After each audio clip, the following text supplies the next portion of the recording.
Hello, and welcome to the City of Pinole Workshop 2 Parks Master Plan video. My name is Zachary Meading, and I'll walk you through this presentation. The purpose of the Parks Master Plan is to develop a guide and implementation tool for the development of parks and recreation facilities within the city. Most importantly, all of our research and data will be based on local community needs, so that way the recommendations are local to the community of Pinole. In order to complete this process, we'll go through 5 stages. First, an inventory of existing conditions, getting the lay of the land. Then we'll go through an extensive community engagement process, hearing your thoughts and ideas. We'll combine the two to formulate the needs analysis, ultimately developing recommendations for the city, as well as funding and implementation strategies. The process will take us approximately 11 months, beginning in April 2023 and concluding in February of 2024. You can see here where we are at the star at workshop number 2. As part of that process, we look back at all of the existing documents, everything including the housing element, the general plan update, as well as community guides. Part of that background research will also include the inventory of parks and recreation facilities. We'll look at the 14 parks, the aquatic facility, the Pinole Swim Center, the 4 community recreation centers, and all of the elements that are available to the community today. When we look at that inventory, we'll evaluate it through a GIS mapping analysis, comparing different land use models and park locations so that way we can see where the community is and where the parks are in relationship to the community. Next, we'll go through the inventory of programs. We look at all the programs that are available to the community, such as aquatics, facility management and rentals, performing arts, senior programs, special events, tiny tots, youth, and teen programs alike. Continuing our background research, we look into the demographics of the community, whom the community is. And we see in 2020, the population was 19,505 people, with the largest age group being 25 to 34 years of age. This demographic profile is just one tool, one lens that we utilize to look at how the community might recreate, what programs they might be looking for. Currently to date, we've completed a number of outreach and engagement strategies. We've conducted 12 stakeholder interviews. There have been over 1,700 views on the project website. We've received 210 feedback submittals from the community on that project website about parks and recreation, as well as we had 164 completed surveys as part of workshop number 1. Looking across some of the information that we've collected thus far through those stakeholder interviews, we heard both program and facility needs. Programs such as after-school programs, aquatic programs, arts classes, computer class, marketing, advertising, and services offered, as well as sewing classes and teen activities. We also heard facility mentions such as a ball field improvements, a dog park, multi-use recreation center, picnic shelters, playground upgrades, swim center improvements, as well as trail connections.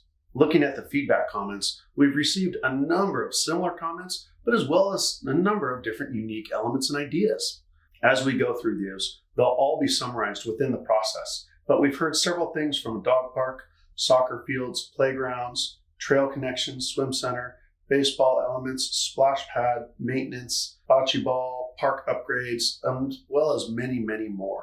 We'll take all of these feedback comments that we've received today, as well as any future feedback comments, and incorporate those into the process as we move forward.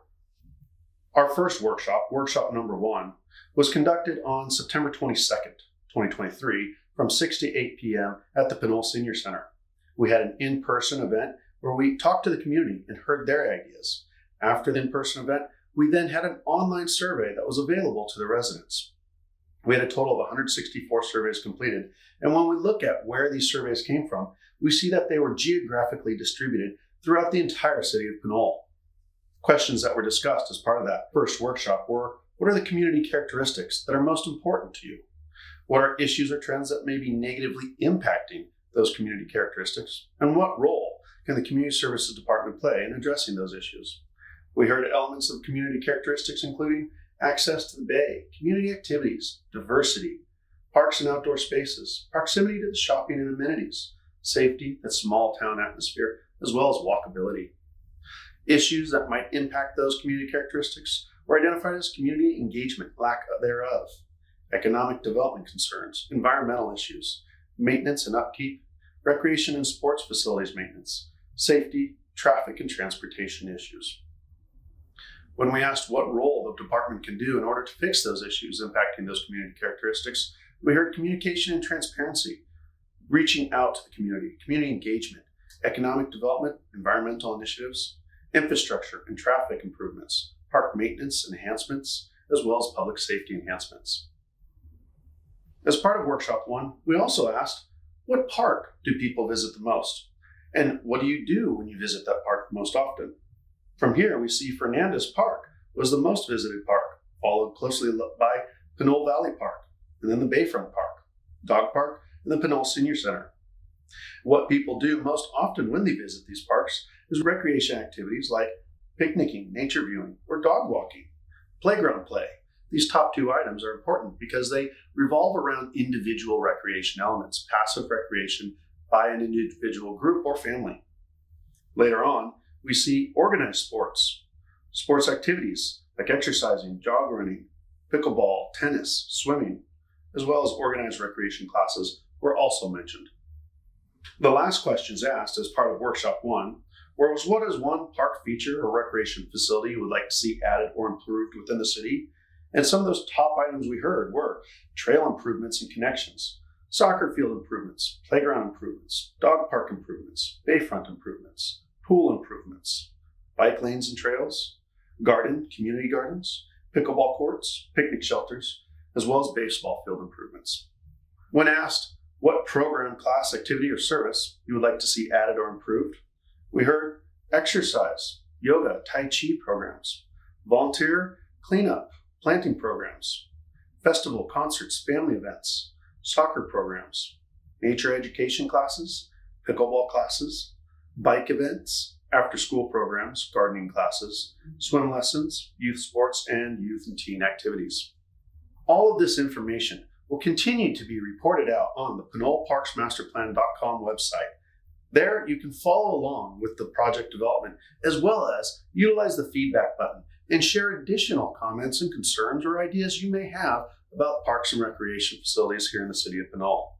I encourage you now to take the survey available from November 17th through December 3rd. We want to know your ideas on what are some of the top programs and facilities you've heard through this presentation, or what some other programs or facilities you may want to consider as we move forward. Thank you very much for watching this video presentation. I look forward to hearing all of your thoughts and ideas as we continue the development of the Pinole Parks Master Plan.